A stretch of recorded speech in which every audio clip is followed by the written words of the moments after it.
നമസ്കാരം. പിണറായി വിജയൻ ഇന്ന് പത്രസമ്മേളനം നടത്തുന്നു എന്ന് ഇന്നലെ പ്രഖ്യാപിച്ചപ്പോഴേ അൻവർ അടക്കമുള്ളവർക്കറിയാം വയനാട് ദുരന്തത്തിൻ്റെ പശ്ചാത്തലത്തിലുണ്ടായ വിവാദങ്ങൾക്ക് മറുപടി പറയാൻ വേണ്ടി എത്തിയതാണെന്ന്. ആ ഒരു ഗ്രേസ് അങ്ങ് നശിപ്പിക്കാൻ അൻവർ നേരത്തെ തീരുമാനിക്കുന്നു. അതുകൊണ്ട് പിണറായിയുടെ പത്രസമ്മേളനത്തിന് മുമ്പ് കൃത്യമായി പിണറായിയെ ലക്ഷ്യം വെച്ചുകൊണ്ട് പുതിയ ആരോപണങ്ങളുമായി രംഗത്തിറങ്ങുന്നു. അൻവറിൻ്റെ ലക്ഷ്യം ലളിതമാണ്. പിണറായിക്കാണോ തനിക്കാണോ സ്വീകാര്യത എന്ന് ജനത്തെ ബോധ്യപ്പെടുത്തണം. സത്യത്തിൽ റിപ്പോർട്ടറും മീഡിയ വണ്ണും ഒഴികെ ബാക്കി ചാനലുകളൊക്കെ അല്പം അകലം പാലിച്ചാണ് നിന്നതെങ്കിലും അതീവ ഗൗരവമുള്ള കുറെ ഉണ്ടയില്ല വെടികൂടി അൻവർ പൊട്ടിച്ചു. അൻവർ പറയുന്നത് ADGP അജിത് കുമാർ അനധികൃതമായി സ്വത്ത് സമ്പാദിച്ച് 12 കോടിയുടെ വീട് നിർമ്മാണം നടത്തുക മാത്രമല്ല ചെയ്തത്, 2016 33.8 ലക്ഷം രൂപയ്ക്ക് ഒരു ഫ്ലാറ്റ് വാങ്ങിയിട്ട് 10 ദിവസം തികയുന്നതിന് മുൻപ് 65 ലക്ഷം രൂപയ്ക്ക് അത് മറിച്ചു വിറ്റു. അങ്ങനെ ഉണ്ടാക്കിയ ലാഭം കള്ളപ്പണമായി വെളുപ്പിച്ചു, നികുതി വെട്ടിച്ചു എന്നൊക്കെയാണ് അൻവർ പറയുന്നത്. ശരിയാണെങ്കിൽ ഗൗരവമുള്ള കുറ്റം തന്നെയാണ്. നമ്മുടെ നാട്ടിൽ ഒരു സ്ഥലമോ വീടോ വാങ്ങി ഉടനെ വിറ്റാൽ, ഒരു നിശ്ചിത സമയത്തിനുള്ളിൽ വിറ്റാൽ അത് ക്യാപിറ്റൽ ഗെയിൻ ടാക്സ് കൂടി കൊടുക്കണം. ആ ടാക്സ് കൊടുത്തില്ലെങ്കിൽ അത് നികുതി വെട്ടിപ്പ് തന്നെയാണ്. എന്നാൽ ഇത് പറയുന്നത് അൻവർ ആയതുകൊണ്ട് അജിത് കുമാർ തന്നെയാണോ ഇത് വാങ്ങിയത്, 10 ദിവസത്തിനകം വിറ്റു എന്ന് പറയുന്നത് ശരിയാണോ, വിറ്റെങ്കിൽ അതിന് കിട്ടിയ ടാക്സ് അടച്ചില്ല എന്ന് പറയുന്നത് ശരിയാണോ എന്നൊന്നും വിശ്വസിക്കാൻ കഴിയുന്ന സാഹചര്യമില്ല. ഈ തെളിവുകളെല്ലാം അൻവർ വിജിലൻസ് സംഘത്തിന് കൈമാറണമെന്നും വിജിലൻസ് സംഘം അതൊക്കെ അന്വേഷിച്ച് ശരിതെറ്റുകൾ കണ്ടെത്തുമെന്നും വിശ്വസിക്കാം. അജിത് കുമാർ അങ്ങനെ ചെയ്താലും അത്ഭുതപ്പെടേണ്ടതൊന്നുമില്ല. പിണറായിയുടെയും അൻവറുടെയും വിശ്വസ്തനായി ഇത്ര കാലം ഈ പോലീസിനെ ഈ പരുവത്തിലാക്കിയ അജിത് കുമാർ അനധികൃതമായി സ്വത്ത് സമ്പാദിച്ചെങ്കിൽ അത് സമ്പർക്ക ഗുണം എന്നല്ലാതെ ഒന്നും പറയാനില്ല. എന്തായാലും ഒരു കാര്യം അൻവർ തുറന്നു പറഞ്ഞു, താൻ ഈ യുദ്ധത്തിനിറങ്ങിയത് മറുനാടനോടുള്ള പക കൊണ്ടാണെന്ന്. ദേശദ്രോഹി, രാജ്യദ്രോഹി, ജനവിരുദ്ധൻ, വർഗീയവാദി, അങ്ങനെ അങ്ങനെ അങ്ങനെ നീളുകയാണ് അൻവറുടെ വിശേഷണങ്ങൾ. അവനെതിരെ നടപടിയെടുക്കാനുള്ള നിയമ നടപടിയുമായി ഞാൻ പോയപ്പോ അതിനെ തടയിട്ടവനാണ് ഈ പറയുന്ന ശശിയും ഈ പറയുന്ന ഒരു കോടികൾ വാങ്ങിയിട്ട് തന്നെയാണ് തടയിട്ടിട്ടുള്ളത്. അത് ശശി കിട്ടിയോന്ന് എനിക്കറിയില്ല.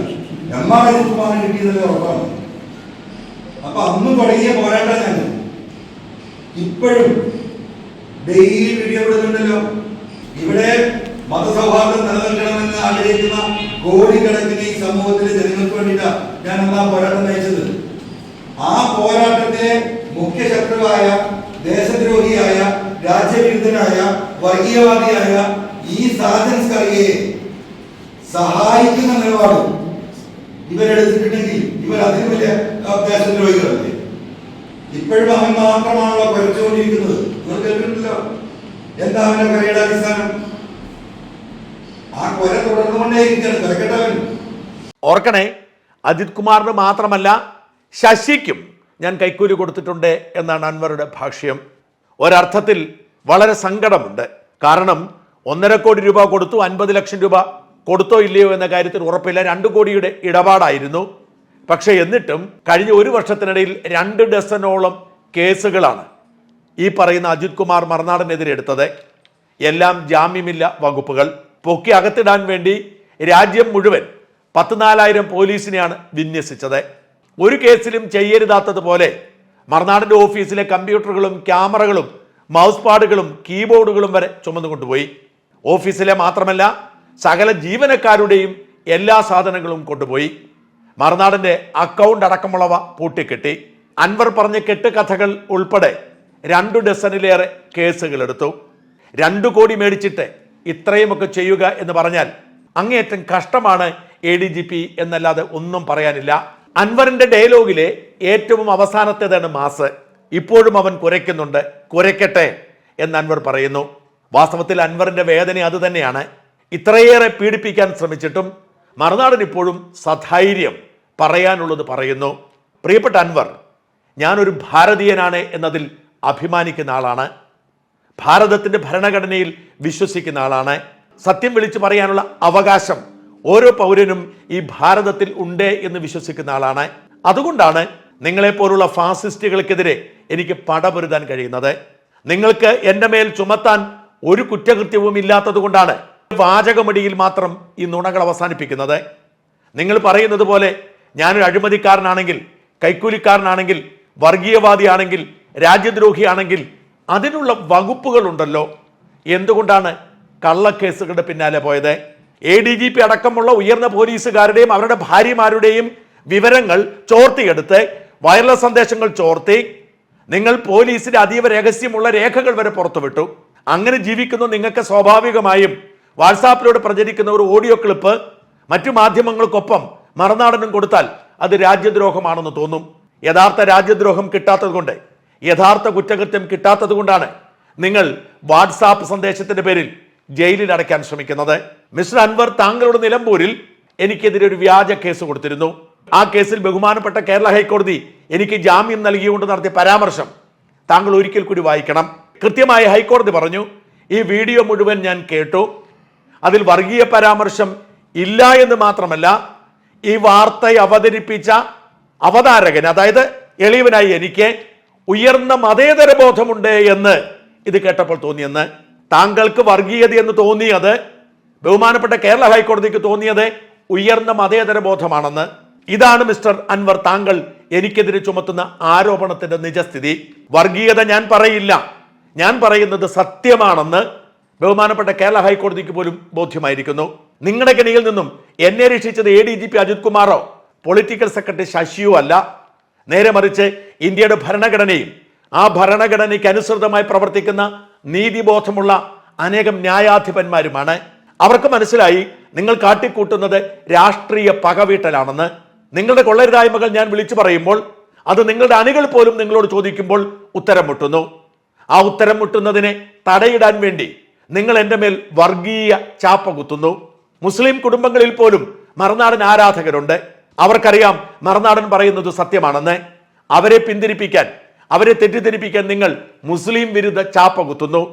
പക്ഷെ ആരും ഒരിടത്തും ഇസ്ലാമിനെതിരെ ഞാൻ പറഞ്ഞതായി കണ്ടെത്തിയിട്ടില്ല. നിങ്ങൾ അത് വർഗീയവാദമാക്കി എത്ര ചിത്രീകരിച്ചാലും, എത്ര രാജ്യദ്രോഹമാക്കിയാലും, എത്ര സാമൂഹ്യ വിരുദ്ധനാക്കിയാലും ഈ നാട്ടിലെ ജനങ്ങളോ, ഈ നാട്ടിലെ നീതിബോധമുള്ള മനുഷ്യരോ, ഈ നാട്ടിലെ നിയമപീഠമോ അംഗീകരിക്കില്ല. അതുകൊണ്ട് മാത്രമാണ് ഞാൻ സുരക്ഷിതനായി കഴിയുന്നത്. എൻ്റെ മിടുക്കല്ല, എൻ്റെ സാമർഥ്യമല്ല, സർവശക്തനായ ദൈവത്തിന്റെ ഇടപെടൽ. ആ ദൈവത്തിന്റെ ഇടപെടൽ കൊണ്ട് മാത്രമാണ് ഇന്നും ധൈര്യപൂർവ്വം ഞാൻ ഇങ്ങനെയൊക്കെ പറയുന്നത്. ഇന്ത്യൻ ഭരണഘടന എനിക്ക് ഉറപ്പ് നൽകുന്ന സുരക്ഷ. നിങ്ങൾ ശ്രമിച്ചത് കള്ളക്കേസിൽ എന്നെ നിശബ്ദനാക്കി ജയിലിൽ അടയ്ക്കാനാണ്. നിങ്ങളുടെ ആ ശ്രമത്തിന് കുടപിടിച്ചവനാണ് നിങ്ങൾ ഇന്ന് തെറിവിളിക്കുന്ന P ശശിയും അജിത് കുമാറും. അവർ രണ്ടുപേരും നിങ്ങളോടൊപ്പം ചേർന്നാണ് എന്നെ വേട്ടയാടാൻ ഒരുമിച്ചിറങ്ങിയത്.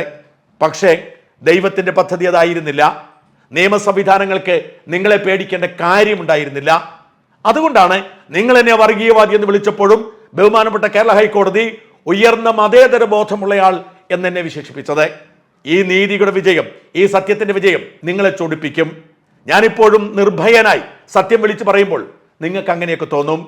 താങ്കൾ കഴിഞ്ഞ കുറേ ദിവസങ്ങളായി കൂടെ ആവർത്തിച്ചു കൊണ്ടിരിക്കുന്ന ഒരു കാര്യം, താങ്കൾക്ക് ഉറപ്പുണ്ട് ഞാൻ 2 കോടി രൂപ കൈക്കൂലി കൊടുത്തു എന്ന കാര്യത്തിൽ. ഞാൻ കൈക്കൂലി കൊടുക്കുകയോ വാങ്ങുകയോ ആരോടെങ്കിലും പണം ചോദിച്ച് ഭീഷണിപ്പെടുത്തുകയോ പണം കിട്ടാത്തതിന് പുറത്ത് വാർത്ത പ്രസിദ്ധീകരിക്കുകയോ പണം കിട്ടിയത് കൊണ്ട് വാർത്ത പ്രസിദ്ധീകരിക്കാതിരിക്കുകയോ ഒക്കെ ചെയ്തു എന്ന് താങ്കൾ ഒരു തെളിവ് കൊണ്ടുവന്നാൽ ഞാൻ ഈ പണി അവസാനിപ്പിക്കാം. വേണ്ടി വന്നാൽ താങ്കൾ ആവശ്യപ്പെടുന്ന ഏത് അടിമപ്പണിയും, അതായത് ഈ നാടിനെ മുടിപ്പിക്കുന്ന, ഈ നാടിനെ വൃത്തികേടാക്കുന്ന പിണറായി സത്തിന്റെ സ്തുതിപാഠകനായി ഞാൻ വരാം. നിങ്ങൾക്ക് ധൈര്യമുണ്ടെങ്കിൽ നിങ്ങൾ തെളിയിച്ചെടുക്കൂ. ADGP അജിത് കുമാറിനെ കുറിച്ച് ഞാൻ പണ്ട് മുതലേ പറയുന്ന കാര്യം, നീതിബോധമില്ലാത്ത മനുഷ്യനാണ്. എങ്ങനെയെങ്കിലും യജമാനനെ സുഖിപ്പിക്കുക, സന്തോഷിപ്പിക്കുക എന്നതല്ലാതെ ലവലേശം നീതിബോധമില്ലെന്ന്. അത് ശരിവയ്ക്കുന്ന ആരോപണമാണ് ഇപ്പോൾ സംഭവിച്ചുകൊണ്ടിരിക്കുന്നത്. താങ്കൾ പറയുന്നത് പോലെ അഴിമതിക്കാരനാണോ, കൈക്കൂലിക്കാരനാണോ, സ്വർണ്ണക്കടത്തുകാരനാണോ, കൊലപാതകയാണോ എന്നൊന്നും എനിക്കറിയില്ല. അതൊക്കെ താങ്കൾ തെളിയിക്കുക. ഞാൻ 2 കോടി രൂപ പോയിട്ട് 1 രൂപ അജിത് കുമാറിനോ മറ്റാർക്കെങ്കിലും കൊടുത്തെന്നോ അല്ലെങ്കിൽ ആരോടെങ്കിലും വാങ്ങിയെന്നോ നിങ്ങൾ തെളിയിച്ചാൽ നിങ്ങൾ പറയുന്നത് ചെയ്യാം. നിങ്ങൾ ഭാവനയിൽ നിന്നും ഉണ്ടാക്കിയതാണ് ഈ ആരോപണമെന്ന് കൃത്യമായി അറിയാവുന്നയാൾ ഞാനാണ്. കാരണം ഈ ആരോപണ വിധേയകൻ ഞാനാണ്. അതുകൊണ്ട് തന്നെയാണ് താങ്കൾ പറയുന്നതെല്ലാം പൊട്ടക്കണ്ണന്റെ കല്ലേറാണ് എന്ന് വിശ്വസിക്കേണ്ടി വരുന്നത്. താങ്കൾ തെളിയിക്കൂ. ആരോപിച്ച ഒന്നെങ്കിലും അജിത് കുമാർ അഴിമതി നടത്തിയിട്ടുണ്ടാവാം, ഇല്ലെന്നൊന്നും ഞാൻ പറയുന്നില്ല. അത് തെളിയിക്കാനും കഴിഞ്ഞത് വരാം, ഇല്ലെന്നൊന്നും ഞാൻ പറയുന്നില്ല. പക്ഷെ താങ്കൾ പറഞ്ഞ ബാക്കി ആരോപണങ്ങൾ, ഞാൻ കൊടുത്ത കൈക്കൂലി അടക്കമുള്ള ആരോപണങ്ങൾ താങ്കൾ തെളിയിക്കണം. പ്രത്യേകിച്ച് എൻ്റെ കാര്യത്തിൽ എനിക്ക് ഉറപ്പിച്ച് പറയാൻ കഴിയും, താങ്കൾ തെളിയിക്കണം. താങ്കളെ ഞാൻ വെല്ലുവിളിക്കുന്നു. താങ്കൾ എത്ര ഭീഷണിപ്പെടുത്തിയാലും, എത്ര തവണ തൊലിയുരിച്ച് നടത്തുമെന്ന് പറഞ്ഞാലും, എത്ര തവണ തെരുവിൽ നേരിടുമെന്ന് പറഞ്ഞാലും, ഞാൻ അവസാന നിമിഷം വരെ എനിക്ക് പറയാനുള്ള ഉത്തമ ബോധ്യമുള്ള സത്യങ്ങൾ വിളിച്ചു പറഞ്ഞുകൊണ്ടിരിക്കും. സത്യത്തിന്റെ പേരിൽ താങ്കളുടെ കത്തിക്കുത്തിനിരയായാൽ, താങ്കളുടെ വെടിയുണ്ടയേറ്റ് വീഴേണ്ടി വന്നാൽ അത് അഭിമാനമായി കരുതുന്ന ആളാണ് ഞാൻ. പക്ഷെ നീതിബോധം ലവലേശം നഷ്ടപ്പെടുത്തില്ല. നീതിവിരുദ്ധമായി ഒന്നും ചെയ്യില്ല. നീതിബോധമുള്ള മനുഷ്യർ എന്നോടൊപ്പം നിൽക്കുന്നത്, മറുനാടിനൊപ്പം നിൽക്കുന്നത് സത്യത്തിന് വിജയമായി വിലയിരുത്തുകയാണ്. അതുകൊണ്ട് നിങ്ങളുടെ കരച്ചിൽ എനിക്ക് മനസ്സിലാക്കാൻ കഴിയും. കരയുക, കരഞ്ഞുകൊണ്ടേയിരിക്കുക.